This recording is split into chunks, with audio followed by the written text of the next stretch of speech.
আজকে আমি এমন একটি সুন্দর গ্রামে এসেছি যে গ্রামটির নাম কখনো কেউ শুনেছে কি না আমি জানি না। তবে এই গ্রামটি আদারিয়াতলা, মুন্সিগঞ্জের শহরের থেকে একটু ভিতরে। আদারিয়াতলা চমৎকার একটি গ্রামীণ পরিবেশ। চলেন আজকের ব্লগটি আদারিয়াতলা দিয়ে শুরু করা।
এটা প্রিমানি পরীক্ষা মেন রোডেও আসছো আর জামান মসজিদও পাইছো।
মুন্সিগঞ্জ লঞ্চ ঘাটে আপনি যখন সন্ধ্যাটা অতিবাহিত করবেন আপনার কাছে একটা অন্যরকম ফিলিংস আসবে।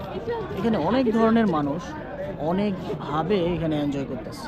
কেউ প্রকৃতি দেখছে, কেউ হয়তো মুন্সিগঞ্জ থেকে নারায়ণগঞ্জ যাবে, কেউ আবার মুন্সিগঞ্জ থেকে ঢাকা যাবে, কেউ ফুচকা খাচ্ছে, কেউ ঝালমুড়ি খাচ্ছে, আবার কেউ খেলাধুলা করছে, কেউ মোবাইলে গেমস খেলছে।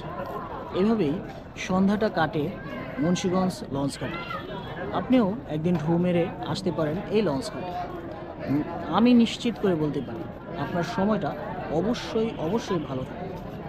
যেমন এখানকার নেচার, এখানকার আলো বাতাস সব কিছু আমার সুন্দর লাগে।